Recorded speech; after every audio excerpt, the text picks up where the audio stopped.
Bismillahirrahmanirrahim. Bismillahirrahmanirrahim. Assalamualaikum warahmatullahi wabarakatuh.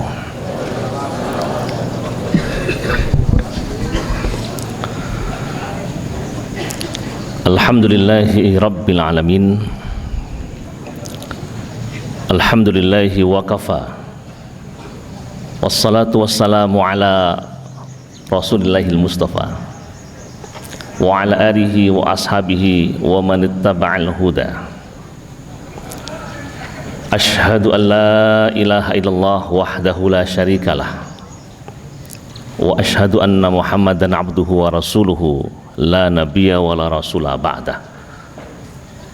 Allahumma salli wa sallim wa barik ala Rasulillahil Karim Muhammadin sallallahu alaihi wa ala alihi wa ashabihi wa man tabi'ahum bi ihsan ila yaumiddin. Usikum wa nafsi bi taqwallah faqad fazal muttaqun.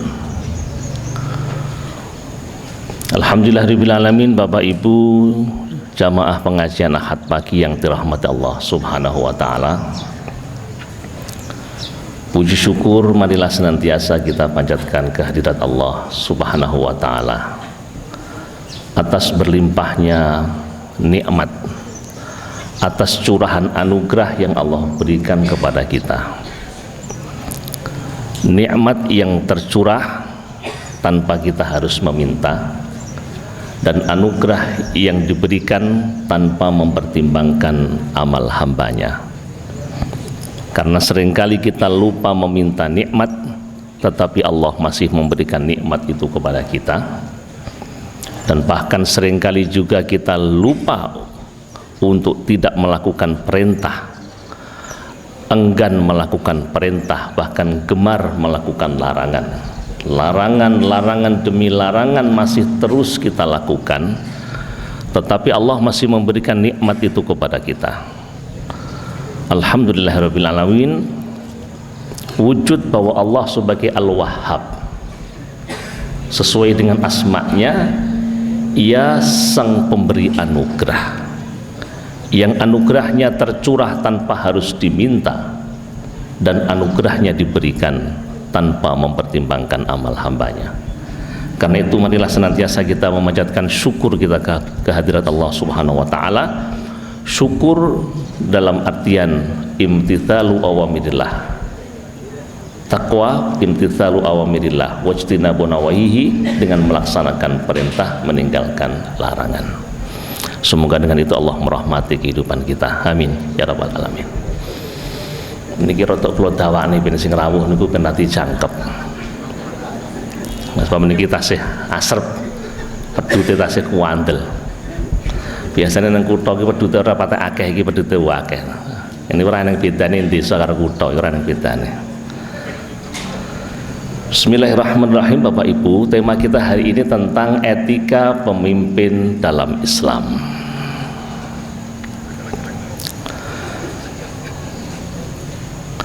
Kalau seseorang melihat ada kecelakaan yang terjadi pada satu kendaraan, satu bis melaju, terjadilah kecelakaan, maka biasanya orang akan berkomentar kenapa terjadi kecelakaan. Satu, bisa saja karena kesalahan itu terjadi pada sopir, baik karena sopirnya mabuk atau karena sopirnya tidak tahu rambu-rambu lalu lintas, atau sopirnya sedang ngantuk, atau apapun saja kesalahan yang dinisbatkan kepada seorang sopir. Maka kesalahan sopir secara sengaja menjadikan terjadinya kecelakaan. Atau bisa juga kesalahan itu terjadi tidak disengaja. Tidak disengaja, artinya sang sopir tidak sedang ugal-ugalan, Sopirnya juga memperhatikan rambu-rambu lalu lintas, tapi mungkin ia ngantuk tadi, atau mungkin ada sesuatu hal yang menjadikan ia tidak sadar, ia melanggar aturan lalu lintas, ya. Tidak tahu kalau ada lampu merah sehingga dia melaju terus, akhirnya terjadilah crash. Itulah diantara sebab kenapa kendaraan itu terjadi kecelakaan. Tapi bagaimanapun juga, apakah karena kesalahan sang sopir, baik kesalahan disengaja ataukah kesalahan tidak disengaja, maka perbuatan yang menyebabkan jatuhnya nyawa orang lain atau minimal mendatangkan kerugian orang lain, maka sopir akan diamankan. Bahasa yang lebih halus diamankan itu ditangkap. Kan bahasa diamankan itu kan bahasa eufemistis, bahasa penghalus.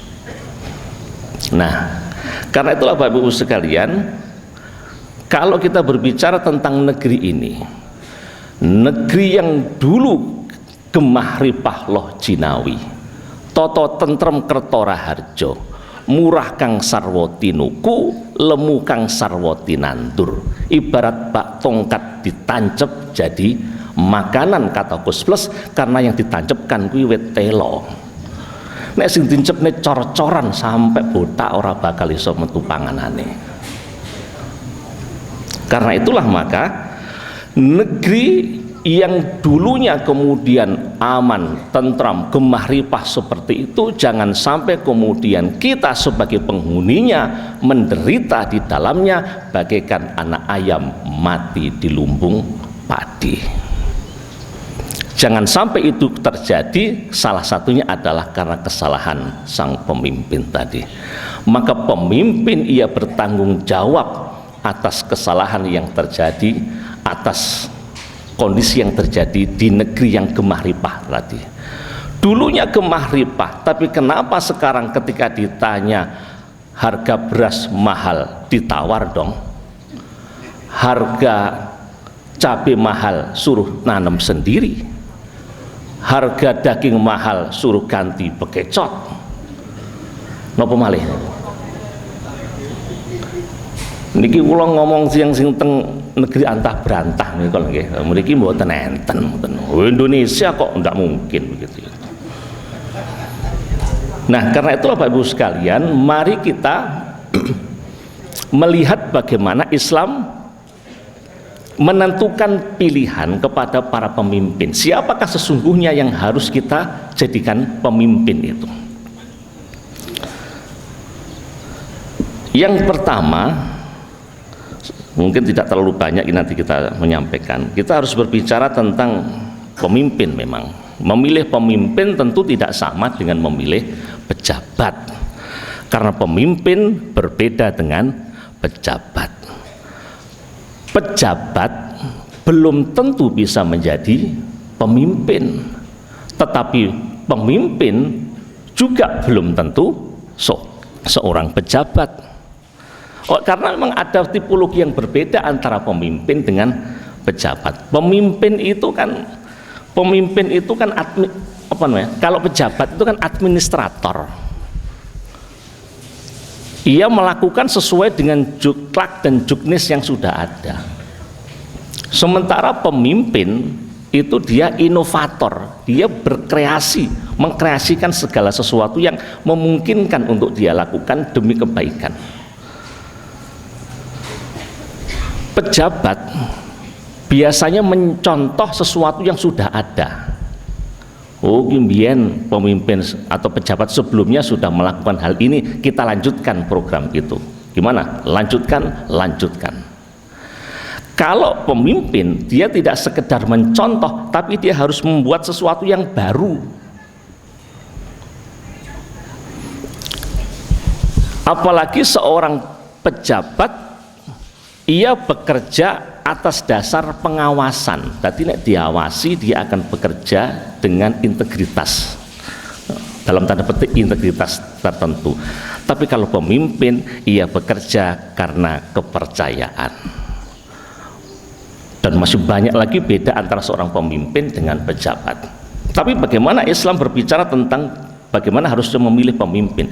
Karena tidak ada ayat Al-Quran yang memerintahkan kita berdoa menjadikan kita dan anak-anak kita jadi pejabat, itu tidak ada. Tetapi Al-Quran menuntunkan kita menjadikan anak-anak kita menjadi pemimpin. Rabbana hablana min azwajina wa dzurriyyatina qurrata a'yun waj'alna lil muttaqina imama.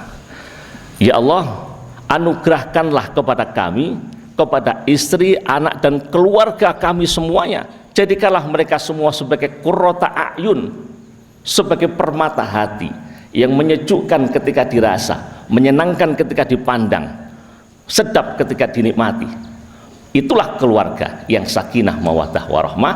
Waj'alna lil muttaqina imama. Jadikanlah kami, anak kami, istri kami, keluarga kami pemimpin bagi orang yang bertakwa, bagi orang yang beriman. Nah, oleh karena itu maka memilih pemimpin tentu harus ada aturannya. Karena Islam juga berbicara tentang pemimpin, Islam juga berbicara tentang politik, Islam berbicara tentang ekonomi. Bahkan jangankan itu, Islam juga bicara tentang bagaimana seseorang masuk dan keluar WC ketika BAB. Masuk kaki kiri membaca doa, Allahumma inni a'udzubika minal khubuthi wal khoba'is. Keluar dengan kaki kanan, setelah keluar kemudian membaca doa ghufranaka, atau lebih panjang lagi, alhamdulillahilladzi adhaba 'anil adza wa 'afani. Kalau untuk urusan BAB saja Islam mengatur, apalagi urusan memilih pemimpin. Maka lihatlah bagaimana Islam memerintahkan kita memilih pemimpin sesuai dengan kriteria pemimpin yang memiliki etika dalam kepemimpinannya.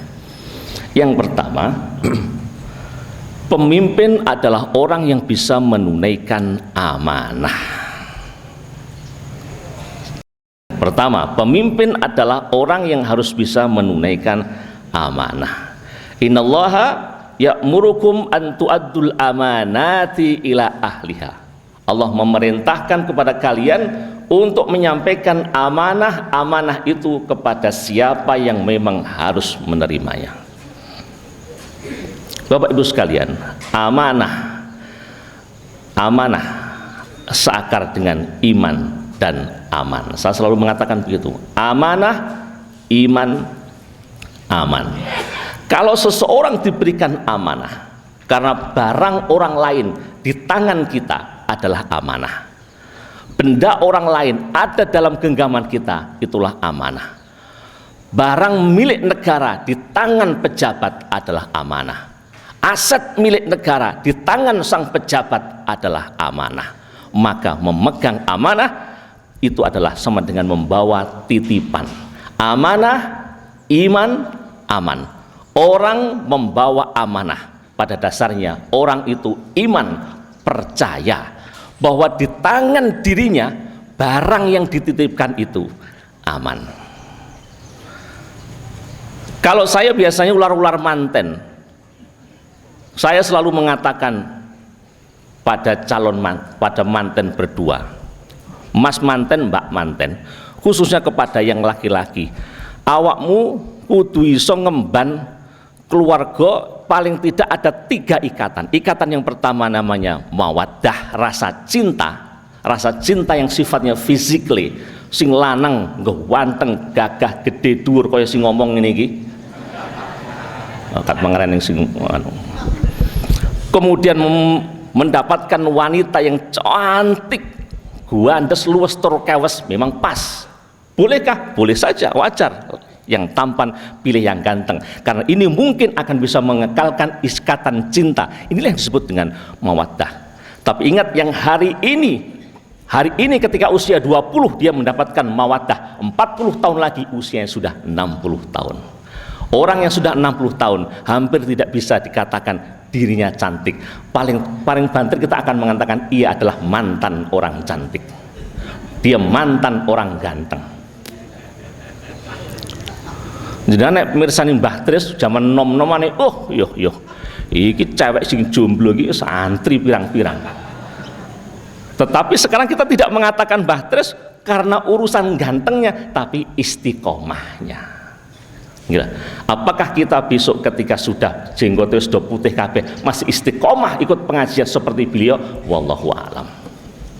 Itu mawaddah, jadi rasa cinta yang sifatnya physically. Yang kedua, kalaupun tidak karena mawaddah, ada rahmah. Rahmah itu cinta dan kasih, bukan karena dia cantik, bukan karena dia tampan, bukan karena dia pandai, bukan karena dia anak siapa. Sebab wong tua nek gadang-gadang anake nimang putranya, maka dia akan timang meskipun anak iku wireng jliteng kaya kupluk kuyon iki. Dia akan mengatakan anakku sing ganteng-ganteng dewe, sing bagus-bagus dewe. Kenapa? Karena orang tua cinta kepada anak bukan karena anak itu pintar, tapi karena anak itu memang ia kasihi. Bahkan seandainya ada anak yang berkebutuhan khusus, apakah orang tua mencintai, punya rahmah kepada anak? Iya, orang tua, kasih sayang orang tua tidak akan pernah lekang oleh usia. Karena itu ada yang mengatakan kasih orang tua sepanjang jalan itu duwowo, maka sepanjang itulah kasih sayang orang tua. Tapi kasih sayang anak kadang-kadang sepanjang galah. Ngono wong tuane wis tuwek serut ngerepot-ngerepotino tentang tiket ning panti jompo apa piye ngono. Itulah bedanya orang tua dengan anak. Maka kalau sahabat bertanya, apakah ketika saya sudah menggendong orang tua saya ketika tawaf, ketika orang tua saya umrah, ketika orang saya haji, apakah kebaikan saya bisa menggantikan kebaikan yang dulu diberikan orang tua pada saya? Orang bakal isoleh, orang bakal kemput. Karena orang tua memberikan sesuatu bukan hanya dengan jerih payah keluar keluh dan keringatnya, tapi bahkan dengan taruhan nyawa dan air mata. Aku mendingin ini mereka pas kiasan yang bawa kuning ini nanti wanter nih. Ya tidak begitu, memang harus begitulah seharusnya. Nah, yang pertama bersikap amanah. Di dalam tafsir Al-Marawi disebutkan paling tidak amanah itu, oh tadi belum selesai. Jadi ada sakinah, ada mawaddah. Kalaupun sakinah, kalau mawaddah sudah luput, rahmah pun juga sudah tidak ada. Minimal tadi yang manten tadi, dia harus terikat dengan amanah. Mbuh piye to piye kuwi wis kadung dadi bojomu, dia adalah amanah. Karena ketika amanah itu diambil, ya, amanah iman aman, sang wanita yang itu anak mungkin putri satu-satunya morotuo kita, orang tua kita itu iman percaya bahwa di tangan kita putrinya insya Allah aman. Kalau orang bisa membawa amanah, inilah orang yang disebut sang pembawa amanah. Gelar pembawa amanah itu namanya Al-Amin, orang yang terpercaya. Lawannya Al-Amin, lawannya amanah adalah khianah. Khianat itu dari kata khona yakhunu khaunan, artinya mengambil sedikit, mengambil itu aja. Nek dititipi sak kilo dicongkeng sakon, mungkin sakon itu juga tidak akan mengurangi pemberian dia. Ada barang untuk panti asuhan, ada 1 kintal, diambil 10 kilo, tidak berpengaruh misalnya. Tetapi minimal orang tadi sudah mengambil, orang itu sudah berkhianat, karena dia sudah mengambil jatah yang bukan milik dia. Nah karena itulah maka ketika ada orang mendapatkan amanah titipan negeri ini, terus aset ini didol, apalagi nanti kemudian banyak rekening-rekening itu atas nama pribadi, maka orang itu yang di negeri antah berantah itu orang yang pengkhianat. Pengkhianat tidak layak menjadi seorang pemimpin, karena syarat pemimpin ia harus amanah. Tafsir Al-Marawi menjelaskan pada juz yang ketiga bahwa amanah itu minimal. Syekh Mustafa Al-Marawi menyebutkan amanatul abdi ma'a rabbihi. Amanah harus dia tunaikan antara dia dengan Tuhannya, bahwa setiap jengkal tanah yang ia injak, bahwa setiap apapun yang orang lain titipkan pada dirinya, bukan saja nanti untuk kemaslahatan dia, tapi juga akan dipertanggungjawabkan di hadapan Allah Subhanahu wa ta'ala. Karena itu maka kalau ada orang kalau ada kelompok, kalau ada sebutlah partai yang tidak percaya terhadap akhirat, wajar saja tidak mau mengemban amanah. Kenapa? Karena memang dia merasa nanti tidak pernah ada pertanggungjawaban. Pertanyaannya, andai kata akhirat itu tidak ada, cek gampangnya awake dhewe iki. Wes pokoke wal kedua kodok dimplok kadal diuntal, sing penting di sini mental, yang penting kita bisa selamat dari BPK, selamat dari KPK. Tidak ada. Orang ngerti ya tiba besok ada pertanggungjawaban jeleput nyonyor dedel duel dengan akhirat. Ini ketika orang memahami bahwa amanah sesungguhnya harus dipertanggungjawabkan antara dia dengan Tuhannya. Yang kedua, Syekh Al-Mawardi mengatakan amanatul abdi ma'an nas. Amanah itu akan dipertanggungjawabkan antara dia dengan sesama manusia. Dia dengan sesama manusia. Karena itu sampaikan apa yang memang sudah orang titipkan kepada dirinya. Makanya dalam kasus kecil, kenapa kalau di Muhammadiyah selalu ada pertanggungjawaban pimpinan? Di amal-amal usaha, misalnya di amal usaha ekonomi, di amal usaha panti asuhan sekalipun selalu ada pertanggungjawaban setiap tahun. Bapak Ibu, donatur donasi yang masuk sekian, maka kita gunakan untuk ini dan itu. Kenapa ini? Karena inilah dalam rangka amanah kepada manusia. Kita tidak bisa mengatakan, lu masa awakmu gak percaya karo aku kilo wiwit cilik sampai saiki dadi Muhammadiyah. Delon iki getihku ki nek mbok sisat tulisane kene Muhammadiyah, ini gambar Muhammadiyah iki. Ini bukan masalah sampeanku Muhammadiyah atau bukan, bahkan bukan Islam atau bukan, tapi memang sesuatu yang dititipkan kepada kita, pertanggungjawabkan. Minimal kita diomong nih, ngerti-ngerti ya masyarakat itu. Kalau tadi Pak Mamun menjelaskan tentang saldonya sekian, pertanyaannya apakah nanti jamaah tekan ngeluruk pitananan porong ngono Pak Mamun? Ini jadi kwitansinya mana? Itu tidak. Tetapi paling tidak panitia sudah berupaya untuk menjalankan sifat amanah dengan menyampaikan kepada masyarakat. Masyarakat jamaah ini insya Allah husnudzon terhadap penyampaian. Kan begitu. Itu yang kedua. Yang ketiga adalah wa amanatul insan ma'a nafsihi, amanah terhadap dirinya sendiri. Karena setiap apapun yang ia lakukan tentu juga akan dipertanggungjawabkan atas perbuatan dirinya sendiri. Tetap nanti kembalinya kepada Allah Subhanahu wa taala. Pun niku amanah. Waktunya tidak terlalu panjang karena sudah hampir 6:30. Ada 27 tema ini yang nanti saya sampaikan. Wah, ini malah barbar gitu. Yang kedua, setelah pemimpin harus memiliki sifat amanah. Amanah dicitrakan dengan tidak menjual sesuatu yang memang menjadi barang kita. Coba jenengan ngene Pak, kula titip nggih barang sepeda motor ini. Terus sepeda motornya jangankan dijual, digadekne ngene. Atine dhewe iki pripun? Iki jan iki wong iki rada gembleng apa piye? Wong tak titipi barang kok malah barangku digadekne. Nah, karena itulah maka pilihlah orang yang bisa menjaga amanah. Yang kedua adalah seorang pemimpin dia harus menetapi sifat adil. Sifat adil. Wa idza hakamtum bainan nas an tahkumu bil adli. Kalau kamu menghukumi, memberikan keputusan pada manusia, maka hendaklah hukumlah dengan adil. Bapak Ibu, dalam definisi yang biasanya umum dan sering kita sampaikan, adil adalah wad'u syai'i fi mahallihi, meletakkan sesuatu pada tempatnya. Ora kok ndeleh brambang kudu ning pawon, tidak sekedar itu. Tapi orang yang bekerja yang seharusnya, bertindak yang proporsional, berbuat yang memang sesuai dengan kelazimannya, itulah sifat adil. Orang yang bersikap adil.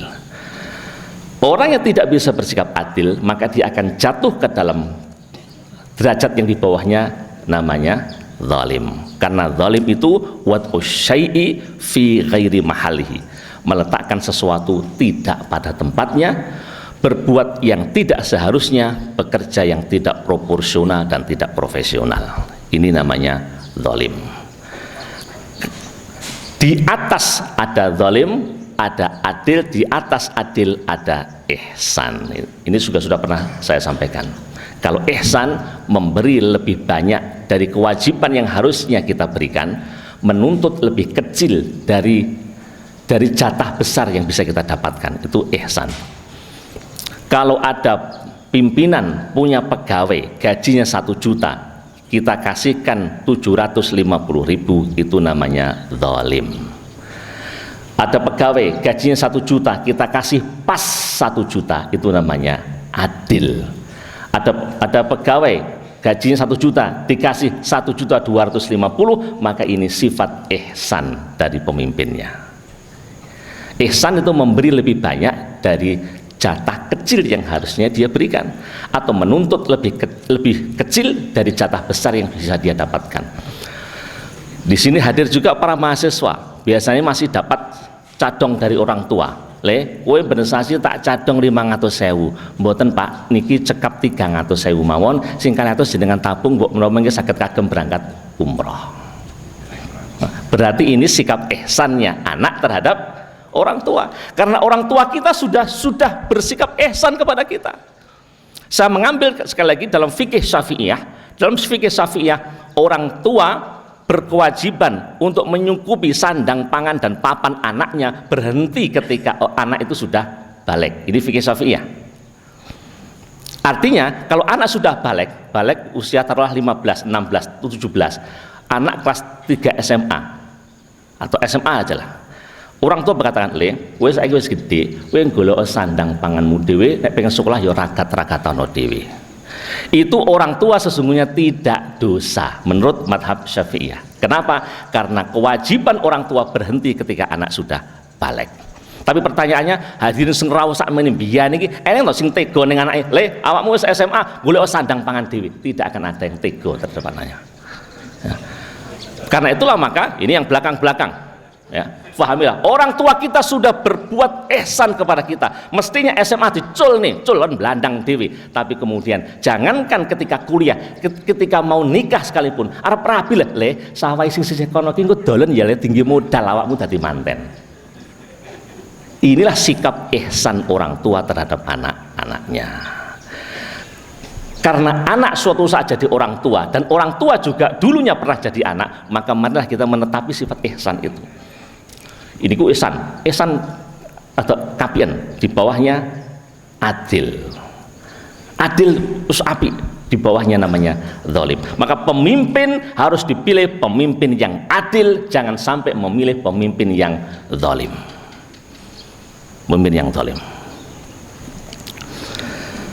Lagi-lagi saya mengambil dari Tafsir Al-Maraghi. Seorang pemimpin yang adil, karena saya sudah pernah menyampaikan tema ini, karena itu kita perlu sampaikan dari aspek yang lain. Seorang pemimpin yang adil, apalagi ketika dia memberikan keputusan, maka harus dilihat dalam beberapa hal. Salah satunya adalah fahmud da'wa minal mudda'i wal jawab minal mud'a alaihi. Seorang pemimpinan yang memberikan keputusan, memberikan putusan hukum, maka dia harus memandang, harus melihat dari aspek antara tuduhan dan orang yang dituduhnya. Tuduhannya apa? Tenanan lagi, tuduhannya adalah menyampaikan ujaran kebencian. Betulkah bahwa yang dia lakukan adalah upaya menyebarkan kebencian? Loh, ini kan kritikan. Kalau kritikan, setiap kritikan dianggap sebagai ujaran kebencian, kemudian ditindak dalam hukum, kemudian sekian tahun, maka jangan harap Indonesia akan menjadi orang yang kritis. Jangan harap ada anak-anak muda yang nanti akan memiliki akal yang waras. Karena ciri orang yang memiliki akal yang waras adalah orang yang memiliki sifat kritis. Kritis mencermati setiap kekurangan yang ada, dan jangan sekali-kali bahwa sikap kritis itu dianggap sebagai ujaran kebencian. Ini kritis. Saya tidak pernah sholat di sini, lalu saya sholat di sini. Saya tahu gendengnya bocor. Tes. Saya bilang kepada Pak Gianto, gendeng ini ku bocor. Loh, Pak Agus, ujaran kebencian. Sampai niki ngelokne aku. Lah sing arep ngelokne sampean iki lho sapa? Aku mau ngomongi gendengnya sampean iki bocor. Dene-dene sampean pengen ki netes terus iki becek ya ora apa-apa sakar kemu. Tapi saya hanya mengatakan bahwa gendeng jenenganku bocor, baiknya itu ditempel. Jangan sekali-kali kita mengatakan setiap orang menyatakan al-haq kemudian dikatakan sebagai sebuah ujaran kebencian. Maka lalu apa maknanya? Qulil haqqa walau kana murran. Sampaikan kebenaran itu, karena seringkali kebenaran itu menyakitkan. Tapi walaupun menyakitkan, sampaikan saja kebenaran itu. Lah, seorang pemimpin ya harus tahu kira-kira yang menjadi problem ini apa? Ini ujaran kebencian betul, yang didakwahkan ini sama dengan sesuai dengan yang disampaikan apa enggak? Syarat yang satu. Yang kedua adalah khuluwul hakim minat tahayyus maili ila hadil khasmain. Nah, ini bahasanya umum saja. Seorang pemimpin ketika memutuskan hukum dan ingin disebut adil, tidak boleh pilih kasih. Tidak boleh pilih kasih. Karena saya pemimpin partai saya namanya Partai Lidah Tak Bertulang. Maka setiap orang yang mengkritik saya itu sedang menggulingkan kekuasaan saya sebagai pemimpin Partai Lidah Tak Bertulang. Tetapi ketika ada orang-orang saya kemudian menghina partai lain, partai lidah yang bertulang, ini lidahnya tak bertulang, sana yang bertulang, oh enggak apa-apa, itu bagian dari kritik sosial. Maka sesungguhnya ini tidak adil.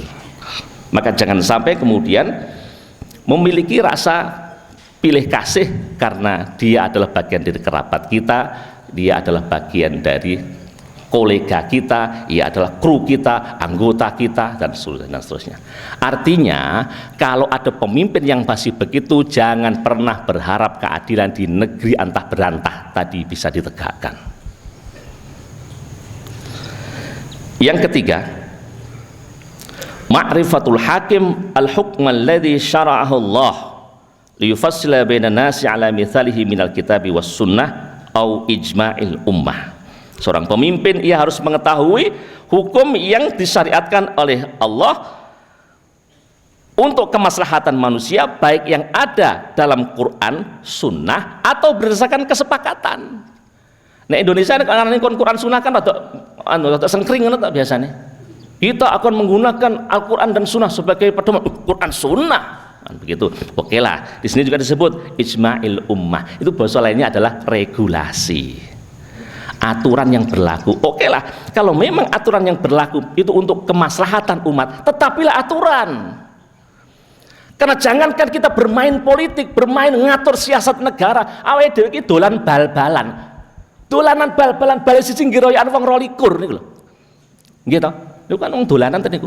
Lah ngerti yang ngono jane iki tukokne bal 22 meneng kabeh.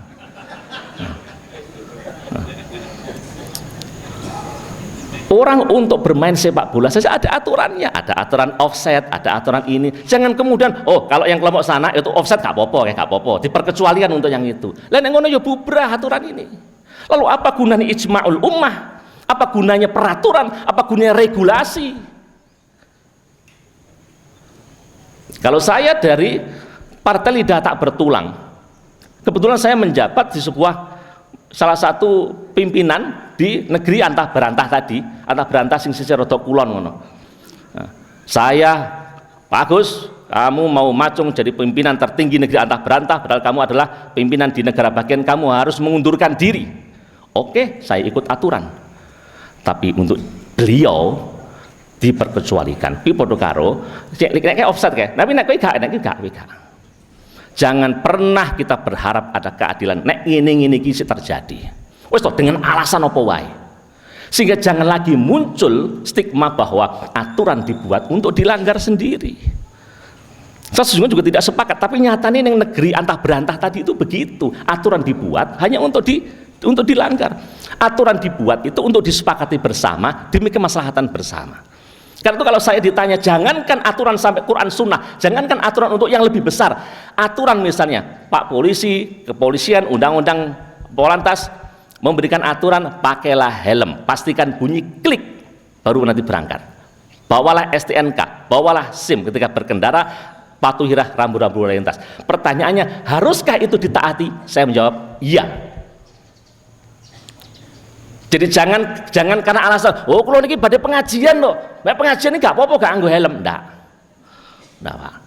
Dan kalau tidak ingin dipecundangi oleh sang pemimpin di negara antah berantah, panjenengan sendiri memulai dari taat kepada regulasi itu tadi. Ya kalau naik sepeda motor ya pakai helm lah, pastikan bunyi klik. Ini pesan dari Kapolri seperti di bawah ini. Ini kan yang sakti kan, lihat tulisan di bawah ini. Tetapi ketika aturan sudah diperkecualikan untuk orang-orang tertentu, jangan harap akan terjadi, ingat akan terjadi kemaksiatan, akan terjadi kebaikan.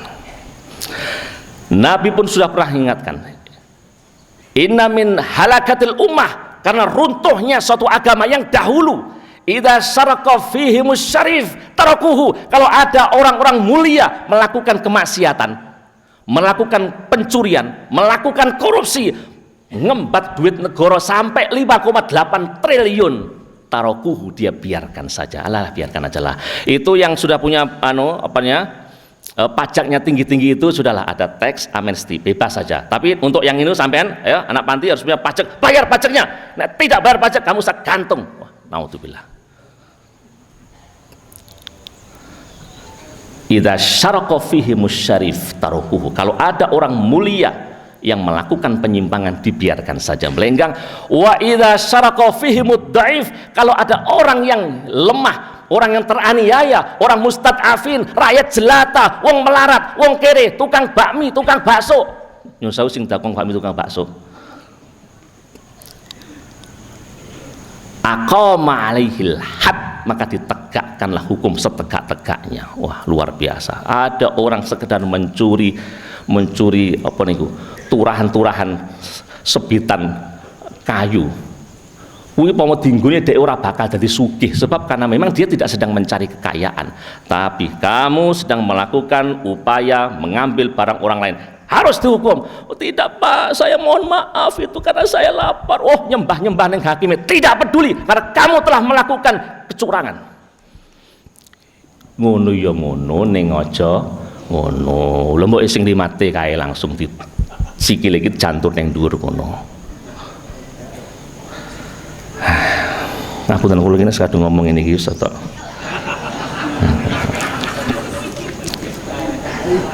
Kawan iki bulan Februari jenengan Pak Gianto ini undang aku nang suasana panas begini ngundang aku tambah umop ning kemana. Lan lagi rada ngedem-ngedem mamakku dhewe, Gus alon-alon. Mengko nek kebacut ngomong kok malah satu yang ya menetapkan hukum dengan adil. Yang berikutnya adalah, jadi dia harus mengetahui ijma'nya ulama, ijma' umat ya, kesepakatan regulasi gimana, taatilah, karena kalau tidak maka tidak akan terjadi keadilan. Yang keempat, tauliyatul qadirina 'alal qiyam bi'a'ba'il ahkam. Ya, pastikan orang-orang yang menetapkan hukum atau pastikan pemimpin yang sedang memimpin adalah orang-orang yang mampu menerapkan kepemimpinan, mampu untuk menegakkan keadilan. Ya. Kalau orang-orang yang memang mampu menegakkan keadilan, maka insya Allah dia akan mampu. Yang salah tetap dikatakan salah, yang benar tetap dikatakan benar. Ada orang kecil melakukan kesalahan, tentu harus dilihat dulu, harus bijaksana. Kenapa dia melakukan kesalahan? Karena Nabi pun juga begitu. Kalau ada orang melarat mencuri, pertanyaannya kenapa dia mencuri? Kenapa dia mencuri? Kalau dia mencurinya karena lapar, maka tetangga sakluplak itu dosa kabeh karena membiarkan orang lapar sehingga sampai harus mencuri. Ini bedanya pejabat atau pemimpin. Karena memang kalau pejabat dia sekedar membuat program, pokoknya program dijalankan. Program kita apa? Program kita adalah infrastruktur, jalan menuju negeri antah berantah harus selesai. Itu pejabat. Kalau pemimpin, apa programnya dan mengapa program itu dibuat? Mengapa program itu dibuat? Kalau misalnya jalan menuju negeri antah berantah itu membuat cepat, langsung negeri antah berantah sampai 2 jam sampai. Pertanyaannya, lagi Mbok Tukira Wade yang jual-jual nasi pecel di samping-samping jalan ini yang dulunya itu dilewati, kan saya kan gak kelewatan kabeh. Lalu bagaimana ke aspek keadilan? Katanya sila kelima keadilan sosial bagi seluruh rakyat Indonesia. Atau dengan bahasa lain, sebenarnya menggunakan ini siapa? Nah, itulah memang begitulah. Nah, karena itu maka jadikan, pilihlah pemimpin yang adil. Pun niki jamimun pun meh telas, kurang 20 menit lagi. Yang ketiga,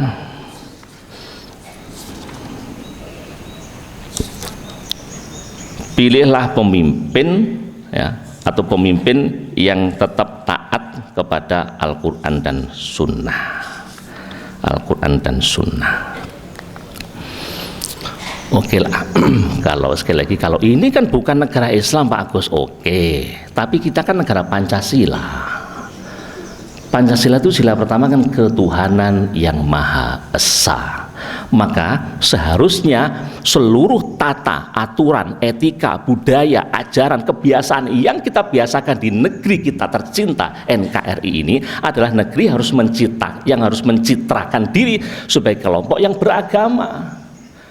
Salah satu tuntunan agama manapun tentu tidak akan membiarkan terjadinya penyimpangan. Baik itu penyimpangan sunnah ilahiyah ataupun penyimpangan fitrah nafsiyah. Penyimpangan sunnah ilahiyah misalnya salah satunya kemusyrikan. Jangan sampai kemusyrikan terjadi di mana-mana.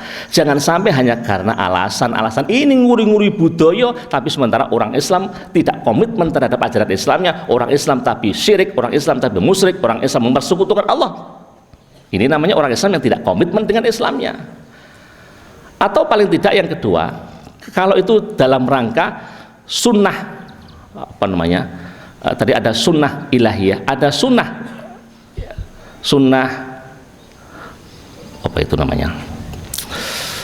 sunnatul kaun, sunnah yang terjadi pada bumi dan seluruh tata kosmos ini misalnya, itu kan sunnah, laki-laki gandengannya adalah perempuan, ini kan sunnah.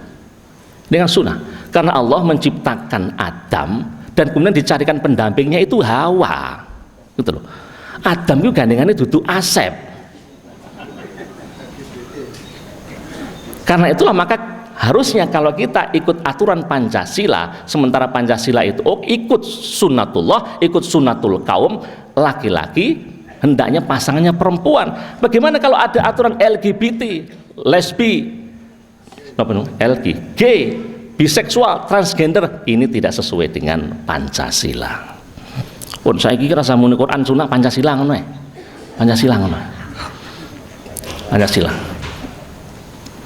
Karena seringkali kita itu menggunakan Quran Sunnah itu kan senjata kita. Kita kan harusnya menggunakan senjata negeri ini. Orang seringkali beralasan menggunakan Pancasila untuk menghantam orang yang komitmen terhadap Quran, untuk komitmen terhadap hadis. Padahal Quran dan Pancasila tidak harus dibenturkan dan memang tidak berbenturan. Karena memang founding father kita mayoritas orang Islam. Ketika menetapkan ketuhanan yang Maha Esa, tentu sudah dengan sebuah pemahaman bahwa ini adalah tauhid. Kan begitu. Nah, karena itulah maka yang ketiga, jadikan pemimpin-pemimpin yang mau ikut tuntunan Al-Quran dan Sunnah. Yang keberapa ini? Yang keempat, pilihlah pemimpin yang jujur. Jujur itu dalam definisinya Muhammad bin Shalih Al-Utsaimin mengatakan mutabaqatul khobar bil waqi'. Berkesesuaian, cocoknya antara pembicaraan dengan realita. Sebab kalau tidak cocok antara yang disampaikan dengan pemberitaannya, ini namanya dusta. Nah, ngaten ta? Lho iki analon ben untuk kebacut. Orang yang sudah biasa berdusta, Bapak Ibu sekalian, ia akan membingkai dustanya itu, membenarkan kedustaan itu dengan dusta-dusta berikutnya. Contohnya kula mawon. Saya itu pengangguran. Saya tidak kerja di mana-mana, saya pengangguran, enek gawean dilakoni ora enek nyekukruk ning omah ngono. Lalu saya mengatakan, "Pak Gus, saya menyambut teman-teman di saya adalah dosen IAIN Ponorogo." Wah, hebat saya gitu loh. Dusta saya yang pertama. Ketika saya sudah berdusta, mengaku saya yang pengangguran, saya mengatakan saya dosen IAIN Ponorogo. Oh, berarti IAIN Ponorogo dengan jurusannya apa? Jurusan saya adalah jurusan pendidikan bahasa Arab. Dusta yang kedua. Oh, jurusan bahasa Arab nggih jenengan berarti nggih. Jadi Sudah lama ya berkecimpung di dunia? Oh, sudah lama. Saya sudah kira-kira sudah 20 tahun ya berkecimpung di dunia Arab. Arab cemas, Arab hati gerah itu saya sudah setiap saat, setiap hari itu. Itu sudah bohong saya yang ketiga. Nah, bohong saya yang ketiga. Lah panjenengan itu di IAIN Ponorogo itu kampus saya kampus 1, kampus 2. Saya kampus 1. Memang saya itu dosen bahasa Arab kampus 1. Ini dusta saya yang keempat. Jadi orang kalau sudah berdusta, dia akan menutupi dustanya itu dengan dusta-dusta berikutnya. Dusta berikutnya. Karena itulah jangan sampai kemudian Allah Subhanahu wa taala memberikan cap pada kita, pada seseorang sebagai sang pendusta. Karena itulah maka alaikum wal kadzib, hati-hatilah perilaku dusta. Fainal kizba yahdi ilal fujur, dusta, bohong akan mengarahkan orang berbuat dosa, berbuat maksiat. Wa ilal fujur yahdi ilan nar, ia akan mengantarkan seseorang gembludung dengan neraka. Nabi sampai mengatakan, wa inar rajul, ada laki-laki la yakdzib, yang selalu dusta, wa yataharral kizbah, dan terus menerus dia berdusta. Dusta 1 tutupi dengan dusta kedua, dusta 2 tutupi dusta ketiga, dusta ketiga tutupi dusta keempat, 4 1 2 3 4 5 6 dusta, mulai dari sejak dulu awal dia sudah macung sampai karep macung dusta, pencitraan hatta yuktaba indallahi kadzaban. Orang itu tadi Allah akan berikan cap stempel sebagai sang pendusta. Ngati-ngati awake dhewe nek muni sak muni, jangan sampai kemudian apa yang kita ucapkan itu dusta, yang ketika itu berketerusan Allah memberikan stempel kita pendusta. Karena sang pendusta iki pomo pendusta kene kelambine kita itu kelambine wong pendusta. Nanti suatu saat di mahsyar akan ketahuan, itulah kelambine kaya ngono lah sang pendusta. Maka bersikap jujurlah, karena sekali lagi kemuliaan akan didapatkan dengan kejujuran. Jangankan dalam urusan yang besar, urusan kecil saja, rumah tangga juga tidak akan bisa langgeng kecuali dengan kejujuran. Sehebat apapun orang menutupi kebusukan dan kedustaan, akan menyakitkan nanti ketika kedustaan itu terungkap gitu. Bapak jenengan ingkang teng pengajian niki mengke gratis akan saya beri sertifikat jamaah pengajian. Wah, geruduk, semua orang akan saya kasihkan sertifikat sebagai peserta aktif jamaah pengajian. Lah tiba-tiba ketika sudah geruduk semua, sudah, ini harus bayar Pak. Bayarnya tidak usah mahal-mahal, 200.000 saja. Wah, ngerti ngono, aku mana budal lah, ngerti tak? Jadi sehebat apapun orang mengungkapkan, membingkai kedustaan akan terasa menyakitkan ketika nanti kedustaannya itu terungkap. Ya, itu biasakan dengan jujur. Insya Allah mungkin jujur akan membawa kebaikan. Rumah tangga dibutuhkan kejujuran. Saya itu setia Pak Agus walaupun saya tidak jujur. Tidak mungkin orang bisa setia dalam rumah tangga ketika tidak ada kejujuran. Karena jujur dan setia adalah ibarat dua sisi mata uang yang tidak bisa dipisahkan.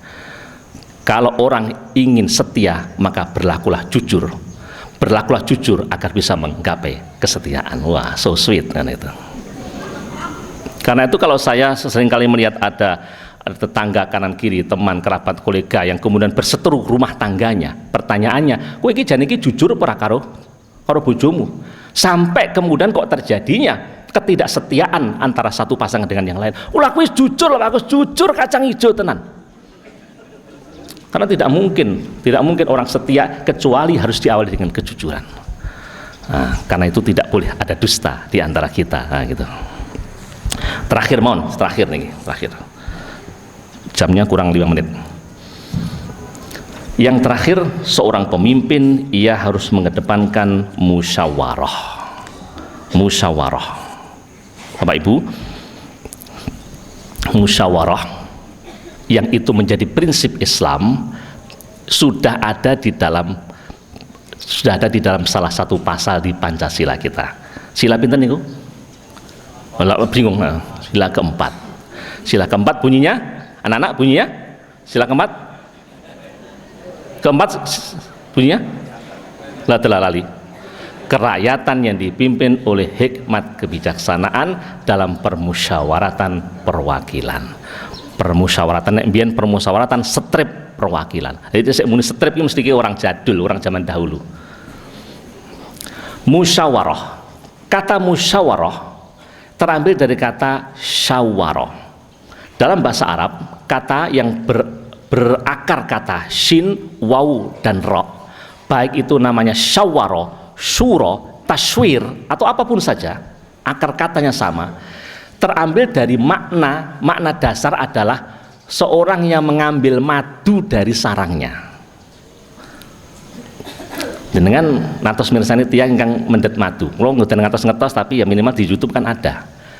Teng mriki wonten Pak, wonten petani madu napa mboten? Pak Nadi wonten mboten yang dia punya tolo sekian banyak itu. Panjenengan pirsani, kalau orang sedang mengambil madu akan sangat hati-hati. Tidak boleh sembarangan. Harus berhati-hati agar apa? Agar nanti madunya menjadi madu yang murni. Madunya bersih, tidak tercampur macam-macam. Maka sesungguhnya musyawarah adalah upaya sebuah perhelatan, sebuah perkumpulan untuk mengambil sari-sari madu, mengambil inti kebaikan dalam sebuah pertemuan itu tadi. Ini musyawarah. Sila kita menganjurkan untuk musyawarah. Jangan sampai kemudian ada pemimpin yang tidak menerapkan musyawarah. Paling tidak, kalaupun misalnya pemimpin dalam hal ini pejabat memiliki otorisasi, memiliki otoritas maksudnya untuk menentukan itu, saya kan pemimpin, pantas dong saya menentukan sesuai dengan kewenangan saya. Oke, paling tidak jadikan masyarakat itu tenang. Jadi misalnya umumkan bahwa nanti harga tarif duduk di kursi itu akan naik misalnya. Yo aja teng wae dungu menit to. Dungu menit iki pas saat pengajian, pas saat padha ngerti kabeh Bapak Ibu, panjenengan sekarang kan tarif untuk duduk di kursi pengajian kan biasanya 2.000 gitu. Nah, mulai minggu depan nanti tarifnya naik minimal 5.000. Ya, minimal 5.000. Mun nek kotak dibuka grepyak kok enek sing rupane abu-abu, berarti ini belum menetapi ketetapan tadi. Minimal rupanya coklat. Nah, minimal rupanya coklat. Nah, minimal kalau jadi pemimpin maka tetapilah pemimpin yang seperti itu. Pun teman-teman Bapak Ibu, saya tidak sedang mengarahkan panjenengan mau pilih mana pemimpin yang banyak itu.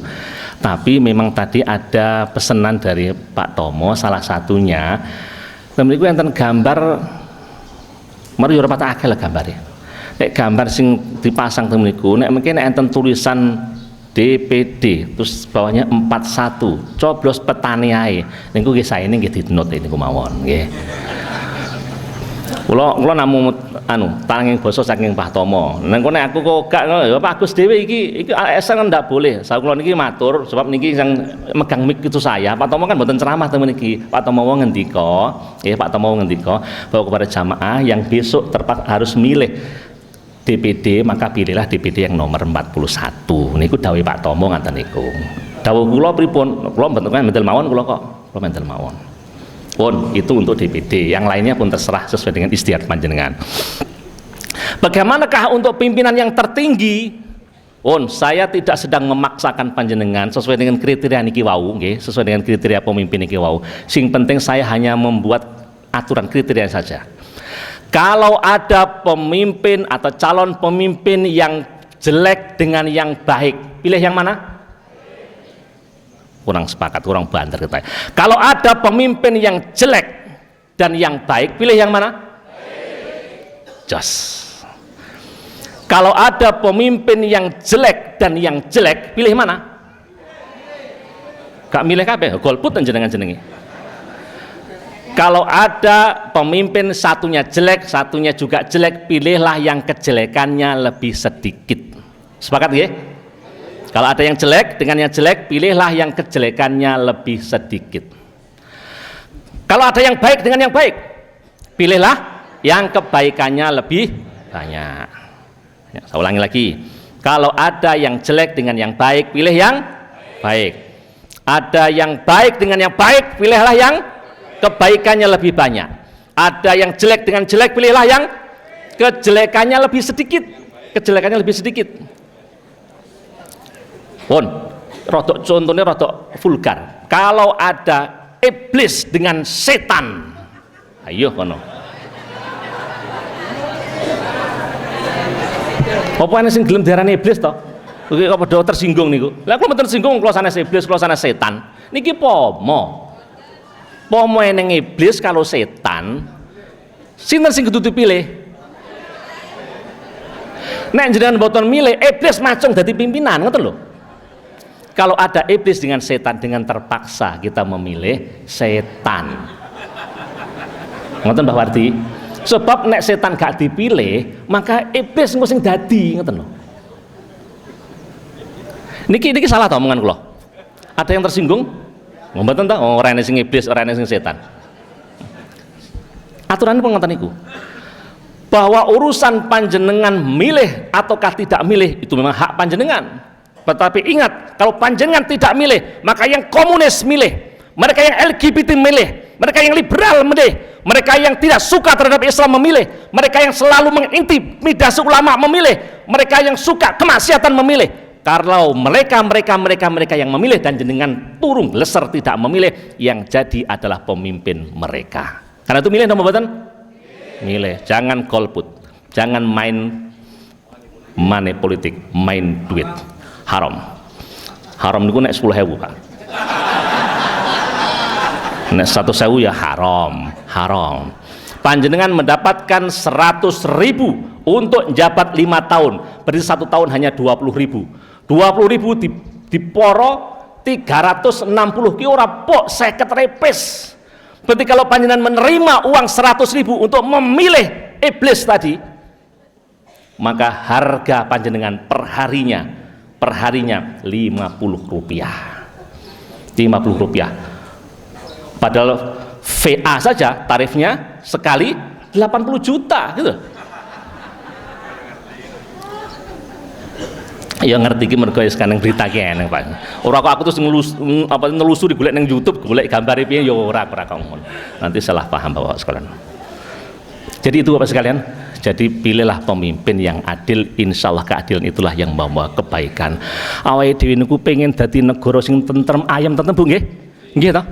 Coba jenengan nak pengen milih. Nomor 1, pomo eneng negara dhewe wis berantakan, amburadul, rego-rego padha mundak kabeh. Wis masyarakat do kisruh kabeh. Nggih. Akhirnya besok dadi negara hancur. Dibanding dengan yang kedua, negara kita tentang aman kembali. Napa niku jenenge? Gemah ripah loh jinawi tentem raharjo makmur murah kang saroti nuku lemu kang saroti nandur wah dadi makmur segala-galanya. Jangan pilih pundi sing setunggal apa sing kalih ora sepakat ki jenenge piye to?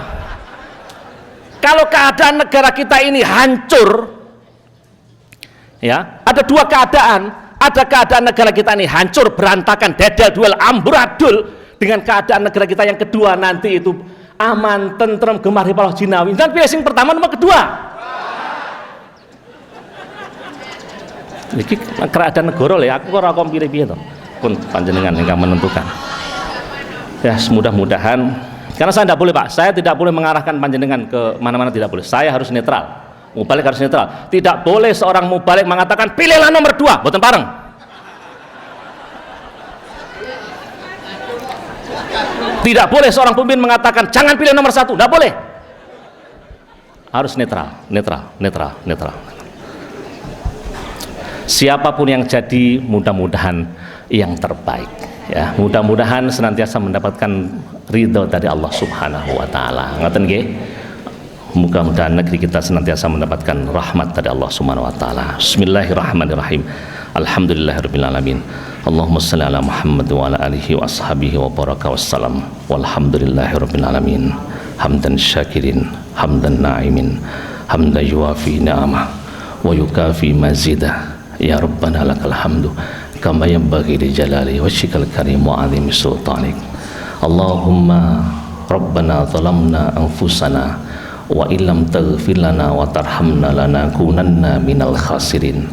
Ya Allah, kami menyadari bahwa ketika kami hidup di negeri kami, Negara Kesatuan Republik Indonesia ini, banyak sekali ketimpangan, banyak sekali aniaya, banyak sekali kemaksiatan dan kezaliman yang kami lakukan. Seandainya itu terjadi karena kesengajaan kami, ampunilah kami ya Allah. Ampunilah para pemimpin-pemimpin kami, ampunilah para punggawa-punggawa negeri kami yang telah melakukan kesalahan itu. Rahmatilah mereka, tuntunlah mereka ke jalan yang penuh dengan ridha-Mu. Allahumma dfa'anil ghala wal waba wal fakhsha waz zina waz zalazila wal mihan ma dhahara minha wa ma batan min baladina Indonesia hada khassah wa min anha'il buldanil muslimina ammah innaka ala kulli syai'in qadir. Ya Allah, hindarkanlah kami semua dari musibah, hindarkanlah kami dari fitnah, hindarkanlah kami dari bencana, hindarkanlah kami dari segala sesuatu yang akan menjadikan porak-porandanya negeri ini. Bantulah kami untuk senantiasa menegakkan kebenaran dan kebaikan di negeri yang kami cintai ini. Rahmatilah kami, tuntunlah kami ke jalan yang penuh dengan ridha-Mu. Allahumma aslih lana dinana alladhi huwa asmatu amrina, wa aslih lana dunyana allati fiha ma'ashuna, wa aslih lana akhiratana allati ilaiha ma'aduna, waj'alil hayata ziyadatan lana fi kulli khair, waj'alil mauta rahatan lana min kulli syarr. Ya Allah, kokohkanlah agama kami, kuatkanlah iman, Islam dan ihsan kami, karena itulah yang akan menjadi pedoman kehidupan kami. Perbaikilah nasib kami di dunia, sukseskanlah kami, sejahterakanlah kehidupan kami di negara kami, karena itulah yang akan menjadi bekal kami dalam menggapai ridha-Mu. Perbaikilah nasib kami di akhirat, karena di akhirat kami akan mempertanggungjawabkan seluruh amal kami. Jadikanlah hidup kami hidup yang penuh dengan barokah. Jadikanlah kematian kami kematian yang husnul khatimah. Rabbana atina fid dunya hasanah wa fil akhirati hasanah wa qina adzabannar. Sallallahu ala khairil khalqi Muhammadin sallallahu alaihi wasallam wa ashabihi. Subhana rabbika rabbil izzati amma yasifun, wassalamun alal mursalin, walhamdulillahi rabbil alamin. Alhamdulillah Bapak Ibu sekalian, demikian yang kita sampaikan. Sekali lagi kita tidak sedang menyebut siapa-siapa, mudah-mudahan kebaikan-kebaikan yang kita inginkan bisa tercapai di negeri kita ini. Alhamdulillah rabbil alamin. Subhanakallahumma wa bihamdika asyhadu an la ilaha illa anta astaghfiruka wa atubu ilaik. Assalamualaikum warahmatullahi wabarakatuh.